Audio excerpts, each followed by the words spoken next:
Hey guys, how's it going? Here in front of me I have the Zephyrus Duo 16 2022 model.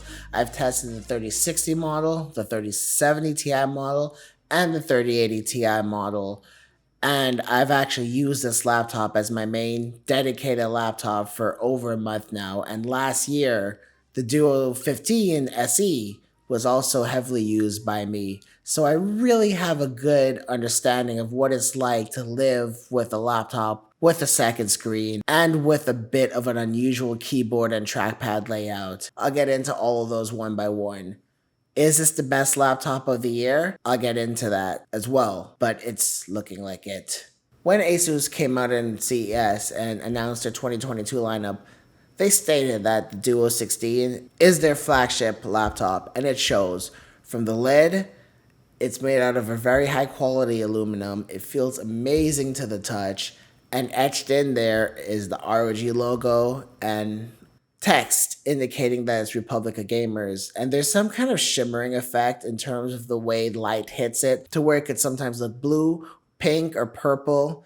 And it just really adds for a really nice, classy look. I just love the way it looks. There's a lot of times when I'm just looking at this at a table, or if it's on my couch or in my bed, I just kind of stop and I just stare at this design. And I'm usually just in such awe. And then when you open up the lid, you're greeted to very, very thin bezels, top, side, and bottom. And one reason how they're able to at least give the appearance that the bezels are slim at the bottom is because of the second screen. And it's just really amazing how the moment the lid is open, the second screen pops up and then slides to the back. There's a very interesting hinge mechanism that Asus has, and they've been refining for the past several years. And now that the second screen actually slides backwards towards the main screen, you're actually able to see a glass surface, and inside of it you can see a little bit of the chip design, and there's a whole bunch of really cool little Easter eggs. So it's kind of like you're looking through a window where you can see a little bit of the chip design. You can see some text and a series of numbers, which actually are coordinates, and those lead directly to Asus's headquarters, which is just really nice, cool touches. So anyway, and making your way down towards the keyboard deck, and this is where things could probably get a little bit controversial. To get the second screen, they had to push the screen all the way down to the bottom of the keyboard deck. So your hands aren't resting on the actual laptop when you're typing. And that immediately can be a little bit unusual and awkward feeling for a lot of people. I want to say it was for me a little bit, but I quickly got used to it. Actually, there wasn't much of a period for me to get used to it because it really just reminded me of typing on a actual dedicated keyboard. Your hands are, your palms are resting on the surface and then you're typing. It could get a little bit unusual when you're using it on your lap, but I didn't have any issues with that too. But I do want to say that I don't type a lot of words. I might be chatting, or I might be typing in a website, or maybe a few paragraphs here or there, but I'm not writing like a gigantic script or an essay or anything like that. So maybe I'm not the best person to speak about long-term use with this particular keyboard, but for gaming and short bursts of typing, I had absolutely no issues using this keyboard.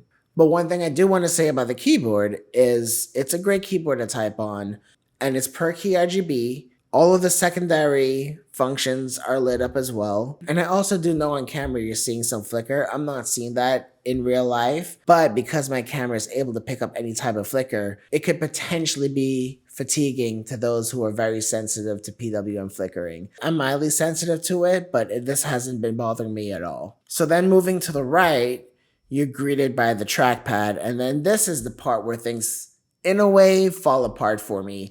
If you're using primarily a mouse with your laptop, then this is not going to be an issue for you at all. I don't always have access to a mouse. It's just one extra thing that I have to carry around.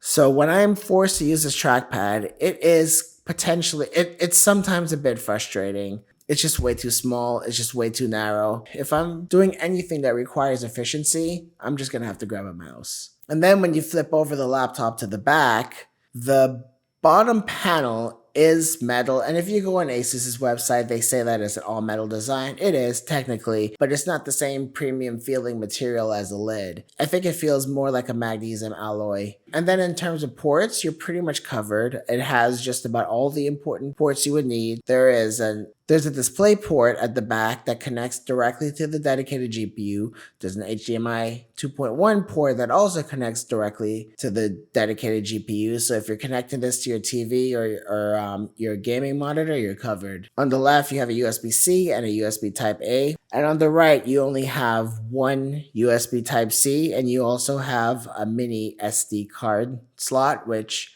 isn't useful for me, but if you own a drone, then I guess.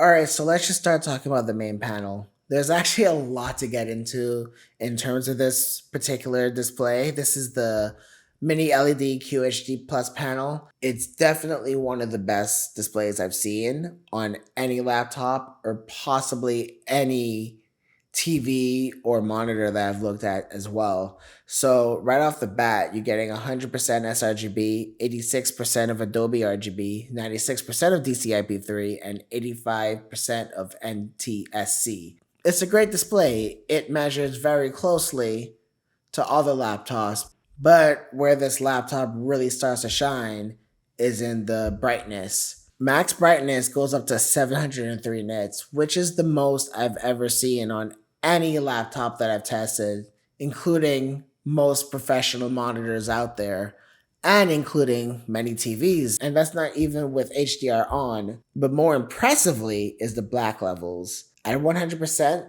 brightness, you're getting 0.10. That is, again, the best that I've seen from any display except for OLED. I mean, 0.10 is pretty much black. It's really, really close to OLED or a lot of mini LED TVs in the market right now. If you go into Windows settings and you turn on HDR, the brightness goes up to 973 nits and the black point remains at 0.09.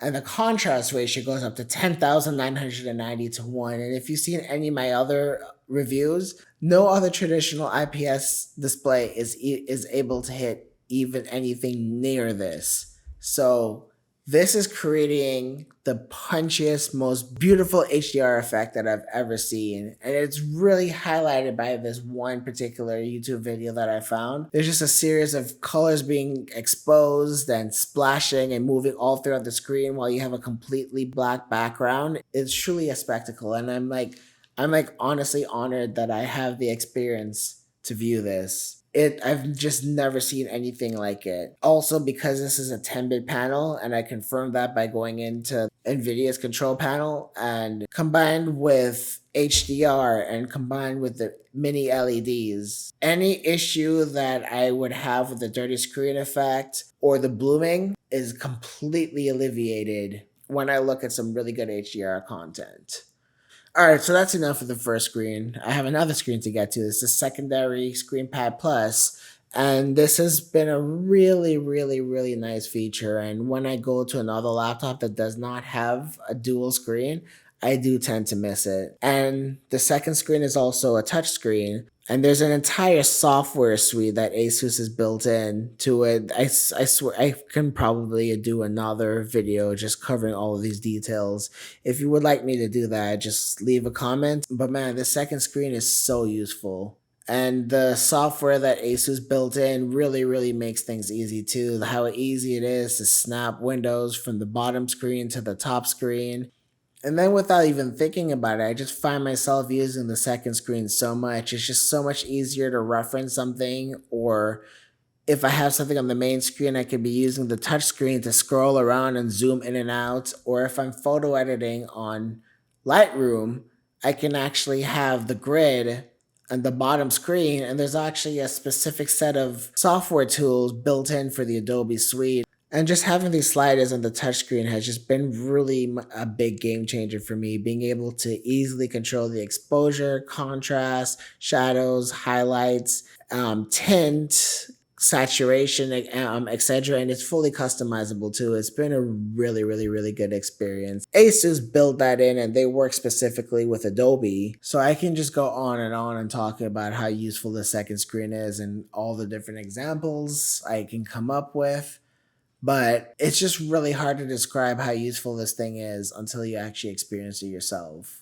All right, so next I want to talk about performance. I did a dedicated performance review of the 3060 model, the 3070 Ti model, and the 3080 Ti model if you want to go take a look at that. So I just want to point out that this particular laptop does 165 watts on the GPU, and it's so slim, and it's just as small as any other thin and light 16-inch laptop. Right now, in no laptop out there are you seeing something this thin and light that's able to go up to 165 watts. Maybe the Legion 7 when that comes out, but that's still going to be a thicker laptop. And the reason why they're able to do that is because of this design. Having the second screen pop out allows for a lot better ventilation, and you could actually see the fans in there. And this particular design not only gives you best in class performance, but also best in class thermals. Not even best in class. The thermals are better than the GE76, which is a much larger laptop. It's better than the Razer Blade 17, which has a vapor chamber. It's better than the Alienware X17, which has 4 fans and a vapor chamber. This particular design choice really, really allows for the best thermals I've seen on any single laptop. So like I'm pushing this thing to its limit. The 3060 stays around like anywhere between 70 and 75 degrees, and it never really goes past there no matter what you do. The 3070 Ti was hovering around the 75 and 80s for both the CPU and the GPU, and the 3080 Ti never really hit above 85 on the CPU, and the GPU was cool. I can't get this thing to thermal throttle even if I wanted to. And all of that adds up to being top of the charts at a much smaller and thinner package. So like right here, if you look at Guardians of the Galaxy, it's essentially getting the same amount of frames at 4K as the GE76, which weighs 6.39 pounds and is significantly larger and thicker. And then even if you see here in Shadow of the Tomb Raider, it's getting second place. Again, beat by the GE76 by 2 frames. And then Forza Horizon 5, same thing. It's actually tied with the GE76. And finally, here in Red Dead, the Zephyrus Duo is actually in first place. The only thing is though, is the AMD CPU isn't as powerful as the Intel 12th generation CPU, and especially the new HX processors. With that, the trade-off is you're getting much better battery life. You can actually get a decent amount of battery life with this laptop in general. While this isn't my final review on this laptop, so far I've been really, really, really loving it. And I just can't think of any other laptop that will beat this. So I do want to do a long-term review on this. So let me know what I didn't cover in the comments, and I'll make sure I get to those when I do my long-term review. And yeah, we'll go from there. All right, thanks a lot, guys. Bye.